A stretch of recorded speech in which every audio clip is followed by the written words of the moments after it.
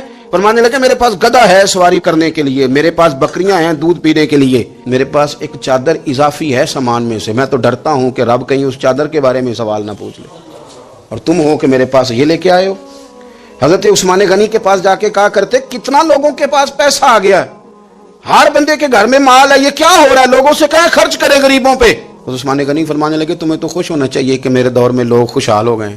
آپ فرمانے لگے نہیں, وہ والا رنگ زیادہ بہتر ہے جو مدینے والے نے اختیار فرمایا ہے, کیونکہ کچا رنگ للاری والا چڑھدا تے لیندا رہندا عشق تیرے دا رنگ محمد, جدوں چڑھ جائے پھر نہیں لیندا.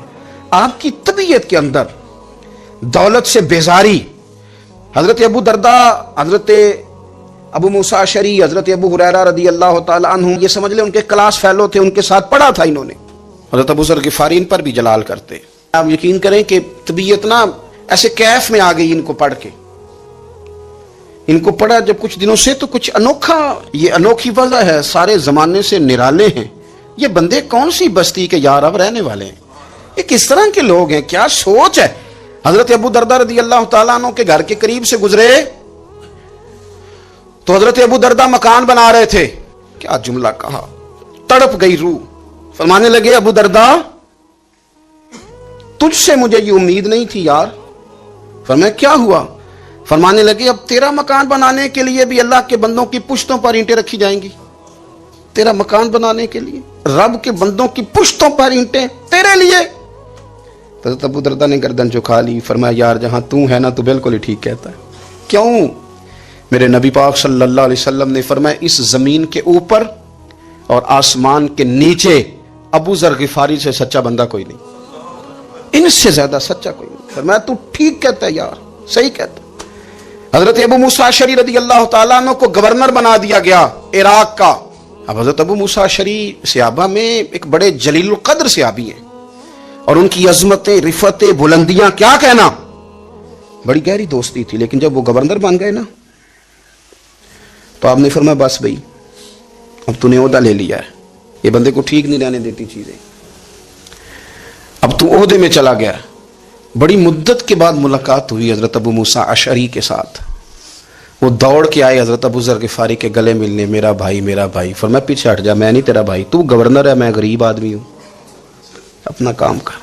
پھر دوڑ کے آئے. فرمایا ابو ذر تو میرا بھائی ہے یار, اکٹھے پڑھتے تھے حضور. فرمایا نہیں جا, تو نہیں میرا. پھر آئے. جانتے تھے نا یہ سچا بندہ ہے, یہ سچا بندہ ہے, یہ تقریروں والا نہیں, صرف وعظوں والا نہیں, اس کے اندر بھی بڑی سچائیاں ہیں. قریب آئے, آ کے کہا یار تو میرا بھائی ہے, میرے سینے لاگ. فرمانے لگے تو تیسری بار آیا ہے, مومن ہے, میں منہ نہیں موڑ سکتا, پر پہلے مجھے بتا گورنر بننے کے بعد تو نے مکان کتنے بنائے, باغ کتنے لگائے, چکیاں کتنی لگائیں, کتنے تو نے چیزیں بنائی ہیں, پہلے بتا.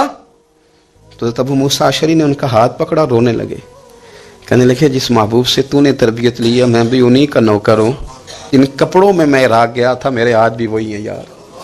کیا بات کرتا ہے تو, میرے وہی ہیں. مجھے بتا اگر یہ عہدے خدمت کے ہم نہیں لیں گے تو پھر کیا ظالموں کو دیں گے, غیروں کو دیں گے؟ نہ کر, کچھ نہیں بنایا. حضرت سیدنا ابو موسیٰ اشعری رضی اللہ تعالیٰ عنہ روئے, اور جب کہا نا کوئی شے نہیں میرے پاس, تو فرمایا اچھا چل آ جا, پھر سینے لگ جا, تو واقعی میرا بھائی ہے.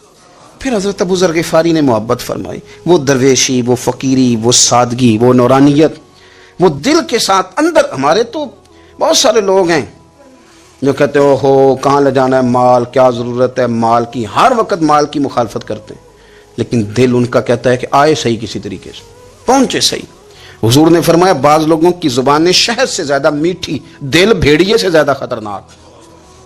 اوپر سے کہہ کچھ رہے ہیں, اندر حالات کچھ اور ہیں. لیکن حضرت ابو ذر غفاری رضی اللہ تعالیٰ عنہ دوری دولت سے, آپ فرماتے کیوں ہے لوگوں کے پاس مال, کس لیے اتنا مال جمع کیا ہے, کیا ساری غریبی ختم ہو گئی ہے, غربت مٹ گئی ہے ساری, کیوں لوگ مال بناتے ہیں؟ ایک اور آپ کی کلاس فیلو تھے جو بصرے کے گورنر بنے, عبداللہ بن عامر رضی اللہ تعالیٰ. ایک صاحب سے ملاقات ہوئی, جناب نافع تائی ان کا نام تھا. تو ابو ذر غفاری سے وہ بڑے شوق سے ملنے آئے, حضور کے صحابی سمجھ کر کے. فرمایا کہاں کے رہنے والے ہو؟ کہا میں تو